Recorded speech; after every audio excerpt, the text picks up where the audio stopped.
The story I'm about to tell you is a true account of my life as a child, well, my teenage years.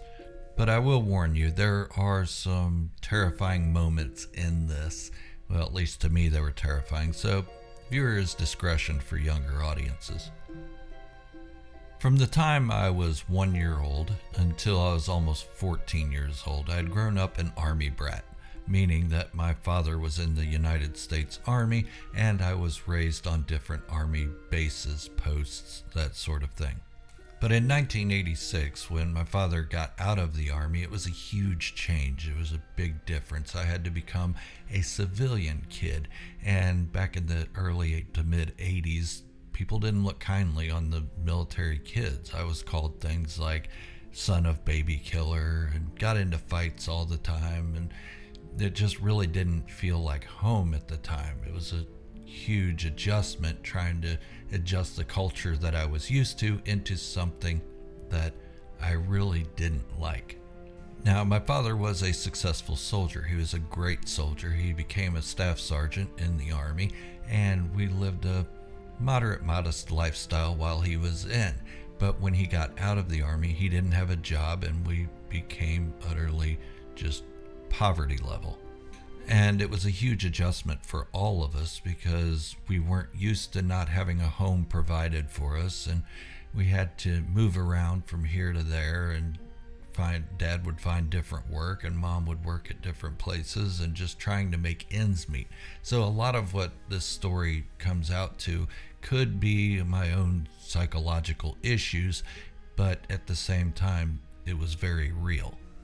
Now, in between my father having jobs, we had got evicted from our apartment that we had first moved into when he got out of the military, and we moved closer to Cincinnati, right on the Ohio River, to a little shotgun house. And if you don't know what that is, that's if you open the front door, you can shoot a shotgun and it'll go out the back door, and that sort of thing.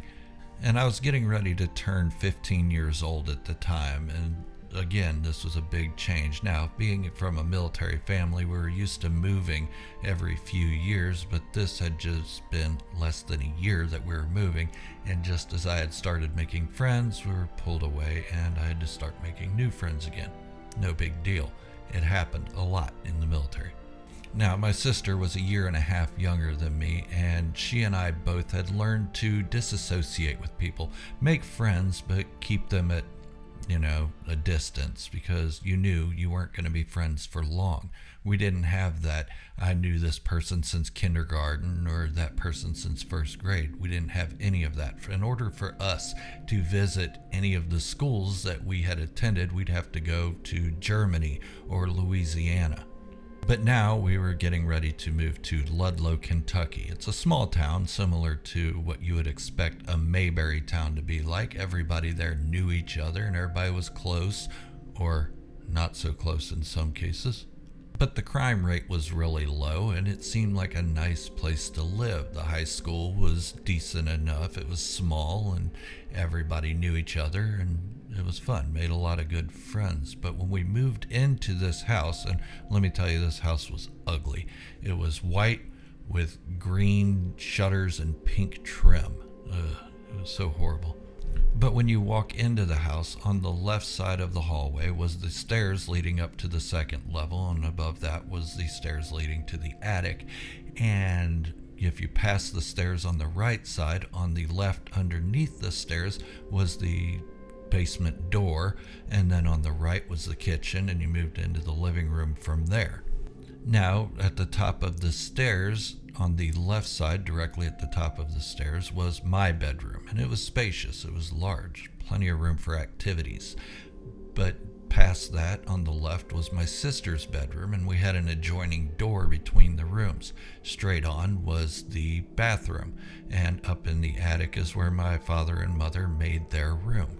Now, if you go down the stairs into the basement, you had one giant room, and then adjoining that was another room where the laundry room was and stuff. And this basement was dark. It was a block foundation with only a couple lights in there, but it was a cool place for my sister and I to go hang out or do something stupid.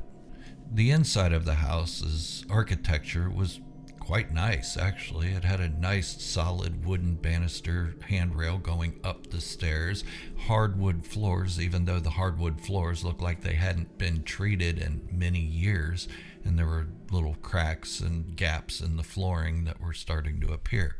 Now, the house was old. It was built around the late 1800s, if I remember correctly, and you could tell that it had been built that long ago because it was dark in the house. There wasn't much natural light coming in, and it just felt off. There was something off about the house. And that was just when you first walk in. When we first moved in, we could feel there was something off about the house. Kind of made your hair on your neck stand on end. But it didn't take long for us to figure out why the house felt off.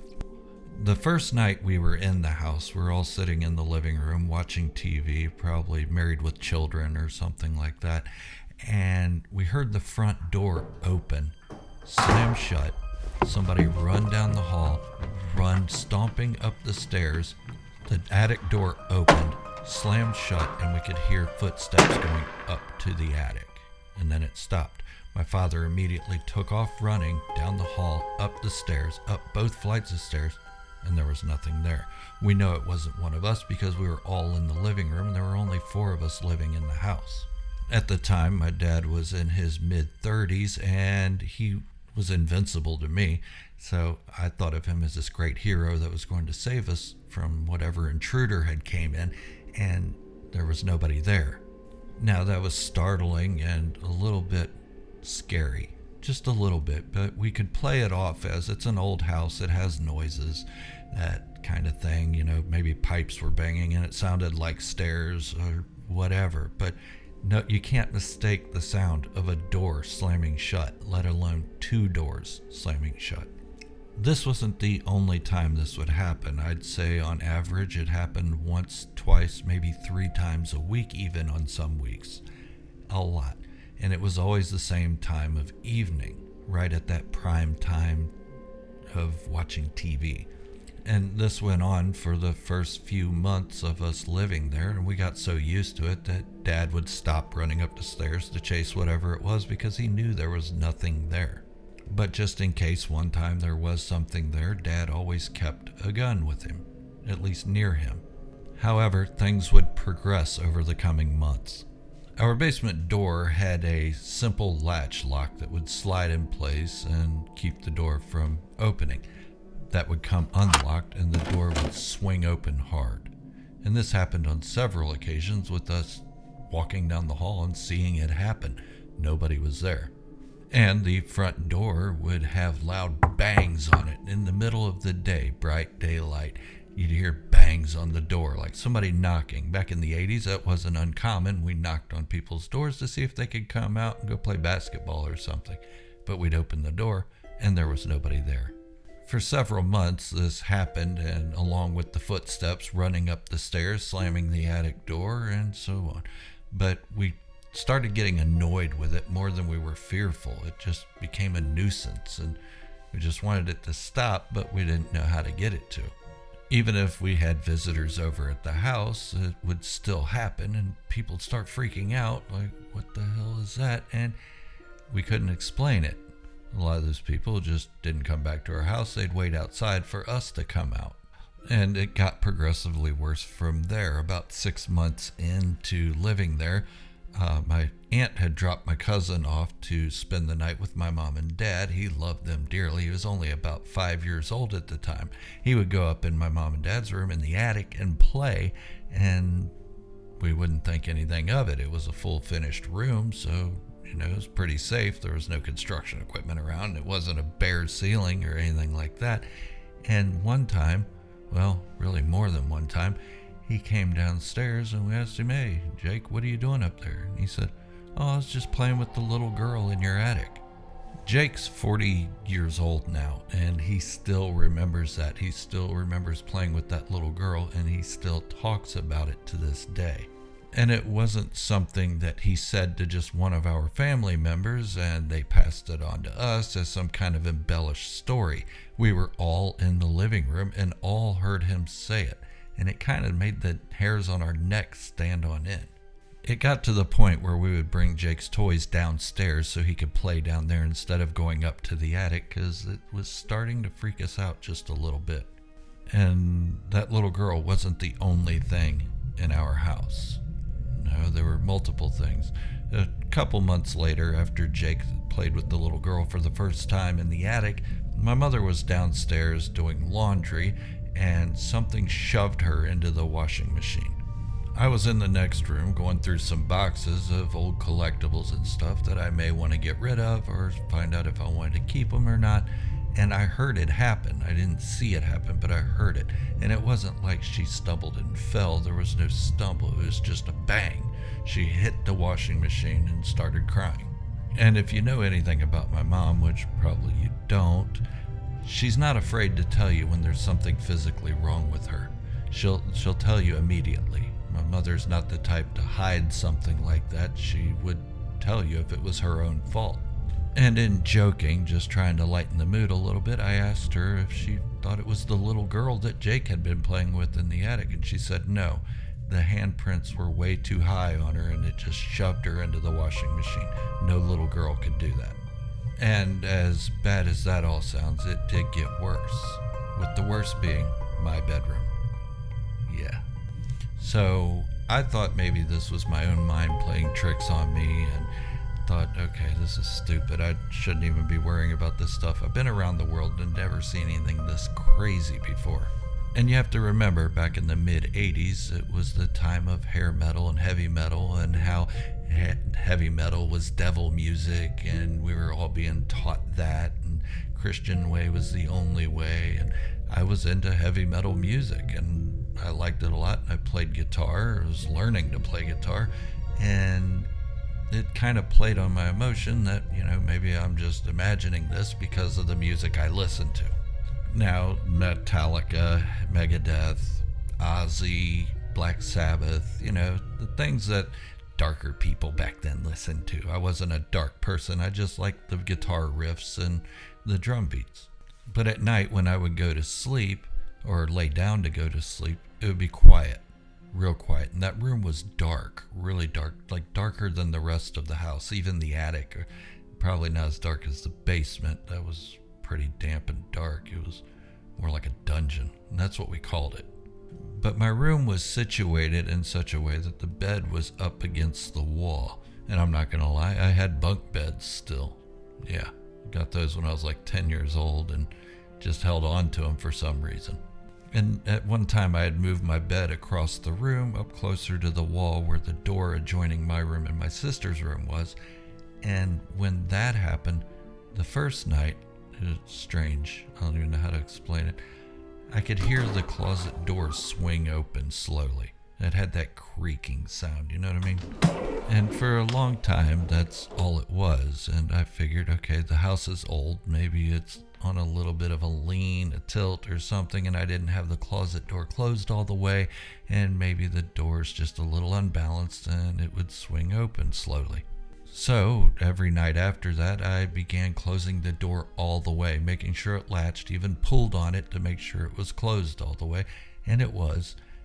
And it would still, the same time every night, right around 10 o'clock, 11 o'clock, would creak open, and I'm getting chills just thinking about it. However, I wasn't afraid. It was more like an annoyance, like the running up the stairs and doors slamming and doors coming unlocked and opening, closing. It became more of an annoyance after a few weeks, and I just started propping something up against the door, and still it would swing open, pushing the thing out from in front of the door. And this went on for quite a while, probably a couple weeks to a month, I'd say, if I remember correctly. But it got progressively worse from there. How could it get worse? Well, when I was laying in bed, it got to the point where I didn't want to look at the closet anymore. I'd watch it swing open before that and just didn't feel comfortable looking at it anymore. So I'd lay with my head facing the wall that was next to me. And that was just so I could get some sleep and not pay attention to the sound that was going on in the closet or around the closet. And when I would tell my parents about this, they'd just kind of shrug it off and say, oh no, it's fine. It's an old house. Old houses do stuff like that. I'm trying to explain to them, no, this is different. This isn't just an old house out of balance. This is pushing stuff out of the way. And they're like, don't worry about it. Just man up. You know, that was the thing back then. A boy was supposed to be strong mentally, physically, and spiritually, where he could handle himself in any situation. And I was a strong kid. But the lights would start flickering on and off real quick once in a while, like just popping on and popping off, like faulty electric wiring or something. And that's what we played it off as. That's just the electric wiring in this old place, because it didn't have a regular light switch. It had push buttons, one on top for on, one on bottom for off, and it would just pop on and pop off real quick, and I'd be like, this is so annoying. And eventually I would fall asleep, and the next day was a new day. When the sun would come up, it would shine right in my room, and it would brighten everything up, and I was feeling better.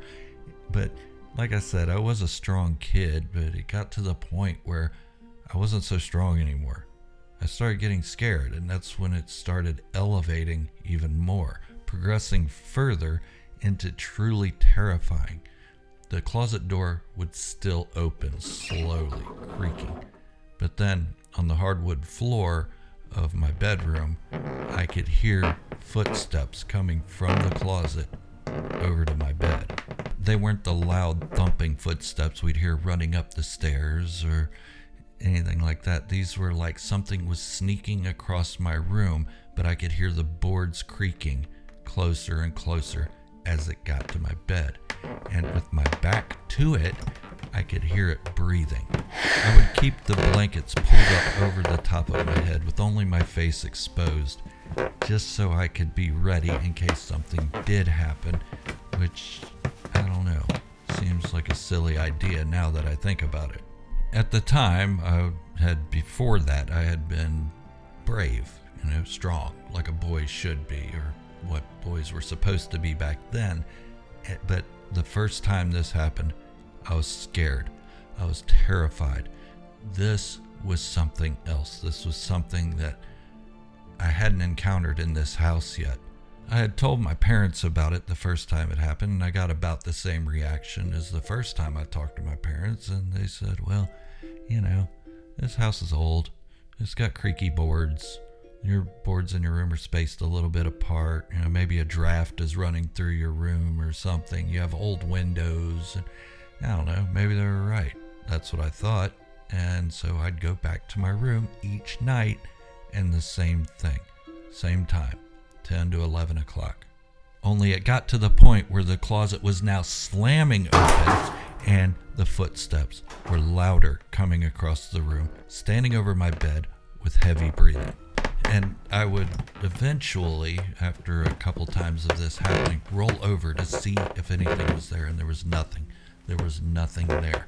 So it made me think, okay, my mind's playing tricks on me. This heavy metal stuff's getting to me, and I'm just freaking out for no reason. One day, my grandmother decided that she was going to come over and spend some time with us and hang out with us and everything, and it was welcome. We love our grandmother. She was such a great person. She passed away a couple years ago. She needed a place to sleep, and I was the only one with an extra bed because I had bunk beds and I was just one kid. I don't understand why I wanted bunk beds, but it happened. And so my grandmother got on the bottom bunk, I got on the top bunk, and we laid down to go to sleep. But before we went to sleep, we were talking a little bit, and me from the top, her to the bottom, and I was telling her all about what had been going on in that room, and told her if she didn't want to sleep in there, it was okay. I understood that she could sleep on the couch. But back then we had one of those wood arm couches with the real stiff pillows and stuff, and it wasn't really comfortable for her, and so she said, no, I'll stay in here. It's okay. I've been through worse. I kind of joked with her. I said, okay, you won't be saying that in the morning. And she kind of laughed it off, and we went to sleep. Well, 10 or 11 o'clock at night, the closet door swings open, footsteps come out, and go to my bed. Neither of us said a word.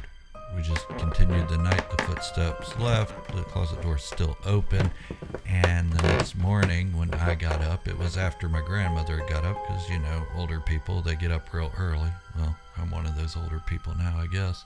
But she got up earlier than me, and when I went downstairs, I could hear her talking to my parents before I entered the room they were in, and she said, "You need to listen to that boy. I am not going back in that room."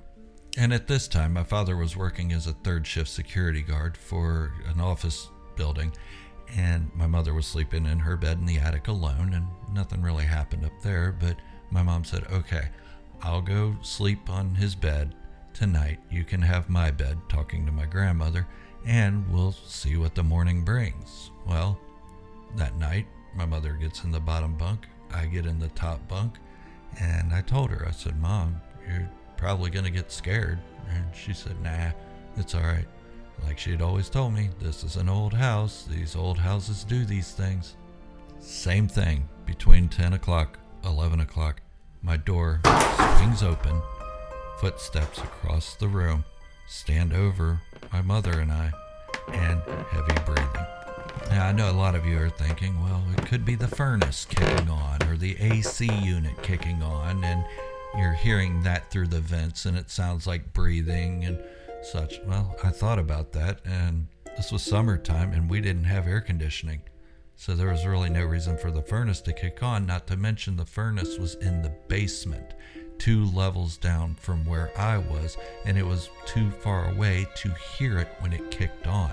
Even the air flowing through the vent by the time it got up to my room wasn't real strong. There were a lot of summer or winter days that I was either cold or burning up.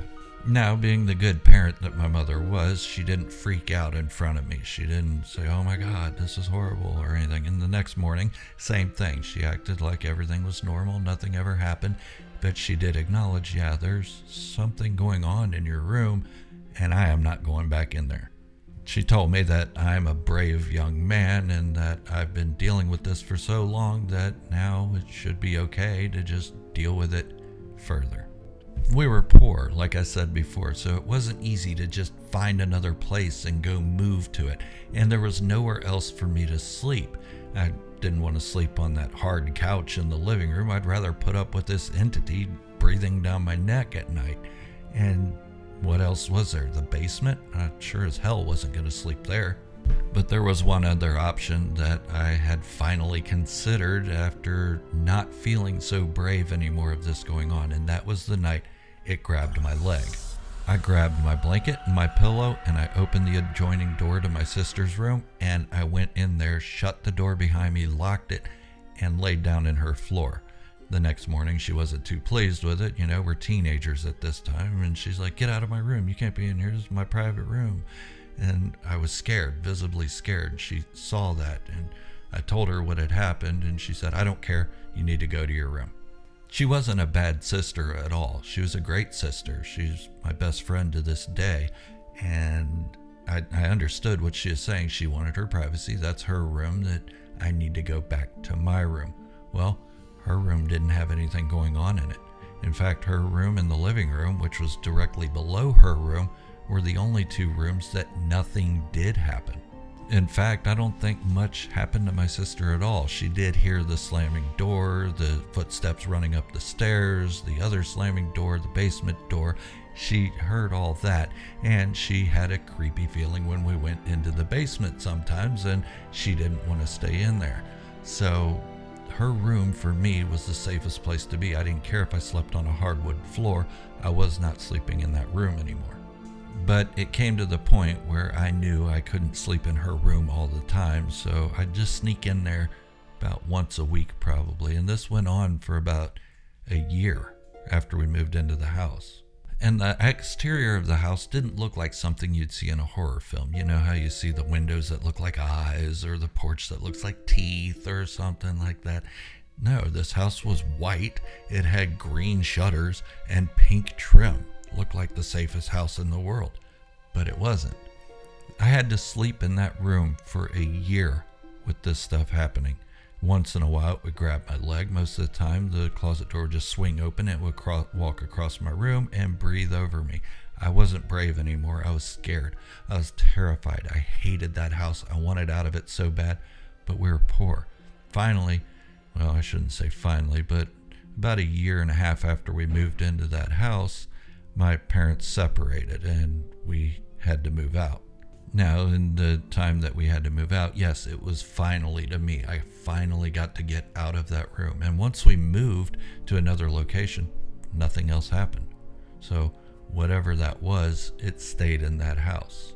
I know that in the beginning of the video, I said there was some stress going on in my life. We'd just become a civilian family and there was stress with that.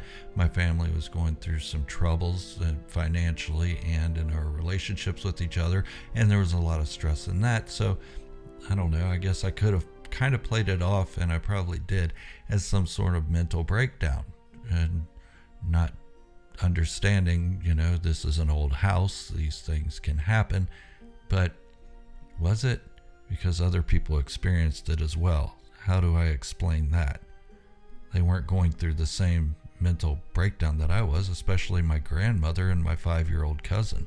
But I could make this video about an hour long talking about all the things that happened in that house, but these are the biggest and most significant. And I could make a second video if you guys would like. Just let me know if that's something you'd be into. And it didn't just happen with a 5-year-old cousin. I had a cousin around my age that would stay over once in a while, and it would happen with him too.